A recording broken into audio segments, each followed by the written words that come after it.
परम पावन श्री वृंदावन धाम, रजरानी यमुना रसरानी, समस्त खग मृग पशु पंछी, ब्रजवासी जन, रसिक महापुरुष जन, लता वृक्ष, ये सब परम कृपा में है। किसी एक की कृपा से जीव का कल्याण हो जाए। रजरानी का एक कण भी यदि नित्य शरीर में लगता है तो कोई कैसा भी पापाचारी हो, उसका अंतःकरण पावन हो जाएगा और उसकी अंतिम गति प्रियालाल होंगे। इस रजरानी की बहुत महिमा है। अगर एक भी लता कृपा कर दे तो प्रियालाल का अद्भुत प्रेम प्राप्त हो जाए। अगर रसिक महापुरुषों की दृष्टि पड़ जाए और उनके वचनों के अनुसार जीवन बना लो तो बड़े बड़े ऋषि मुनियों द्वारा वांछित जो प्रेम रस है वो आपके हृदय में स्फुरित हो जाए। ऐसी पावन भूमि में हमें अवसर मिला है अपने जीवन को सुधारने का। ये जो हमारे अंदर अहंकार पूर्वक आसुरी बुद्धि प्रेरणा देती है कि हम दूसरे की हिंसा कर कर, दूसरे का धन छीन कर, दूसरे को दुख देकर हम सुखी हो सकते हैं, अधर्माचरण से, चोरी से, व्यभिचार से, छल कपट से, तो विश्वास मानिए किसी और को दंड देने की जरूरत नहीं है। आपका कर्म ही आपका नाश कर देगा। रोज का रोज आपने जो कर्म किया वो बलवान हो रहा है आपको दंड देने के लिए। जहां समय आया फिर तुम्हें कोई नहीं बचा सकता, वो कर्म ही तुम्हें हजारों की भीड़ में नष्ट कर देगा। एकांत में होंगे तो तुम्हारे हाथ से ही तुमको दंड दिला देगा। इसलिए सावधान रहिए। कोई भी विपत्ति हमको उतना दुख नहीं देती जितना हमारा पाप कर्म हमको दुख देता है। कोई भी संकट नहीं है। यदि आप धर्म पूर्वक चल रहे हैं तो आया हुआ संकट भी आपकी उन्नति का कारण होगा। यदि पापाचरण करके आपने बहुत सी सुख सामग्री एकत्रित कर ली है तो आप देख लेना परिणाम में ना वो सामग्री रहेगी, ना सामग्री भोगने वाला तुम्हारा परिवार रहेगा और ना तुम रहोगे। तुम्हारा कर्म तुम्हारा सर्वनाश कर देगा, कहीं भी ठौर नहीं मिलेगी। इसलिए प्यारे, भगवान ने कृपा करके बहुत बढ़िया दिव्य अवसर दिया।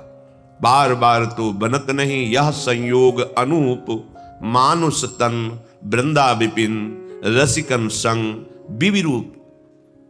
अत्यंत उदार करुणा वरुणालय श्यामा श्याम की उपासना। कैसी कृपा हो गई। मनुष्य शरीर श्रीधाम वृंदावन में बैठे हैं आप। यहां आने की भावना मात्र से पाप थर्रा उठते हैं। चाहे जिस भाव से आओ, ये धाम है अपना प्रभाव रखता है। वृंदावन ही प्रभाव सुनो, अपनो ही गुण देत, जैसे बालक मलिन को मात गोद भर लेत। जैसे अत्यंत वात्सल्यमयी मां केवल ये देखती मेरा बच्चा है, मलिन है कि निर्मल है, ये दूसरे देखते हैं, मां नहीं देखती। ऐसे ही वृंदाटवी मां, हम सब उसके बच्चे ही हैं। जब हम किसी भी भाव से भागकर वृंदावन धाम आते हैं तो वृंदावन हमारा सुख संविधान करता है, हमारे पाप रूपी मल को नष्ट कर देता है, धो बहा देता है। बहुत बढ़िया सहयोग है, बहुत बढ़िया संयोग है। निकल चलिए इस माया के भयावने दलदल में। जहां हम निकलने की कोशिश करते हैं तो और धंस जाते हैं। जैसे हम अपने मन को कामादि से हटाने की कोशिश करते हैं, उतना ही भयंकर वेदना और प्रकट होती है। पर यदि आपने किसी महापुरुष के चरणों का आश्रय ले लिया और उनके बताए हुए नाम मंत्र का सुमिरन कर रहे, फिर ऐसा नहीं होगा।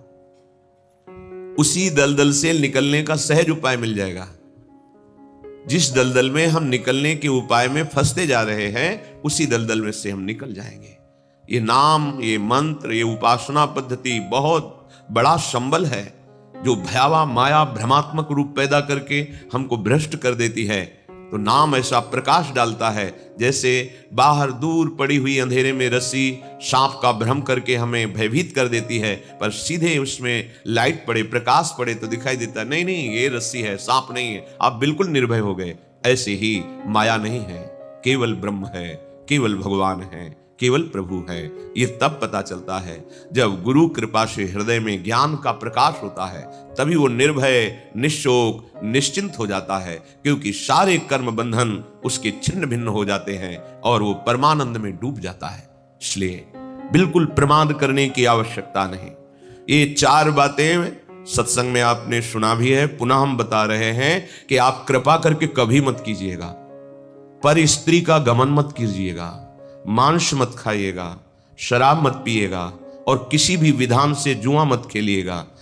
ये द्वित कीड़ा, मद्यपान, पर स्त्री गमन, हिंसा, इसी को व्यभिचार, चोरी आदि, अगर ये आप करेंगे तो कुछ भी कर लो, दान पुण्य कहीं भी चले जाओ, ये आपको दंड देंगे ही देंगे। क्योंकि जहां भी जाओगे कलयुग तुम्हारी बुद्धि को ऐसा भ्रष्ट करेगा कि वहां भी भारी अपराध ही बन जाएगा।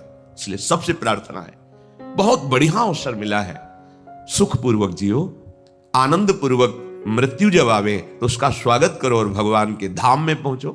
अनंत आनंद जहां बिखर रहा है, ये जीवन इन ओस कणों के पीने से प्यास नहीं बुझती।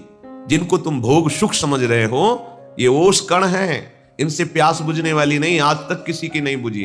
इसलिए प्रार्थना है, ये 4 बातें बिल्कुल कसम खा लो, मुझे जीवन में कभी परिस्त्री गमन नहीं करना, मुझे किसी भी जीव की हिंसा करके मांस आदि नहीं खाना, मुझे कभी भी चोरी और द्वित कीड़ा ये नहीं करना, कभी शराब नहीं पीना। अगर आप आए हैं वृंदावन तो आप भाग्यशाली हैं, मेरी लाडली जू की आप पर कृपा है, नहीं तो श्री राधिका कृपा बिनु सबके मनन अगम्य। आप मन से भी नहीं सोच सकते वृंदावन के विषय में, शरीर से आने की तो बात जाने दो। जब लाडली जू ने कृपा कर दी तो आप अपने जीवन को सुधार लीजिए। बहुत बड़ी सामर्थ्य हमारे साथ है। जब हम प्रियाजू के चरणों का आश्रय लेकर चलते हैं तो बड़े बड़े सिद्ध प्रेमी महापुरुषों की कृपा हमें प्राप्त होती है। ऐसे थोड़ी मार्ग में निकल जाया जाता है माया को परास्त करके, हमारी सामर्थ्य नहीं है। जो मायातीत अवस्था को प्राप्त महापुरुष हैं वो अहेतुकी कृपा हम पर कर देते हैं। तो आप पे अहेतुकी कृपा हुई है, आप श्रीधाम आए हैं, बड़ी महिमा है सत्संग की। आप जहां बैठे हैं परम पावन भूमि है, शिव शनकादि उद्धवादि के द्वारा बंदनी रज में बैठे हैं। यहां आपको निर्णय लेना चाहिए कि जो असत कर्म जन्म जन्मांतर में हमें दुख ही दुख देंगे वो मुझे नहीं करना। ऐसा संग नहीं करना जिससे कुमार्गगामी प्रवृत्तियों का बढ़ावा मिले। वो हमारा दोस्त नहीं है, वो हमारा शत्रु है जो हमें सतमार्ग से भ्रष्ट कर दे। लोगों की धारणा बन गई है कि धन ही एक सुख का साधन है, चाहे जो कुछ करो, दिमाग में बैठा हुआ है, कुछ भी सत्कार्य भी करो तो उसका परिणाम धन मिलना चाहिए। कितना आया, कितनी प्रॉफिट हुई, बस आप विचार पूर्वक देखिए। पहले धर्म है, फिर अर्थ है, फिर काम है, फिर मोक्ष है। अर्थ यदि धर्म पूर्वक है तब तो मंगल करेगा, आपकी कामनाओं की पूर्ति होगी और वो कामनाएं मोक्ष मार्ग का अवलंबन करेंगी। ये सिद्धांत है। धर्म, अर्थ, काम, मोक्ष। जो कामोपभोग है वो यदि धर्म के द्वारा कमाए हुए धन से किया जाता है तो उसका मन धीरे धीरे संसार के राग से रहित होकर मोक्ष मार्ग का अवलंबन करता है। लेकिन धर्म को छोड़ दिया केवल अर्थ, तो फिर काम पिशाच की तरह चढ़ जाएगा और तुम्हारा नाश कर देगा।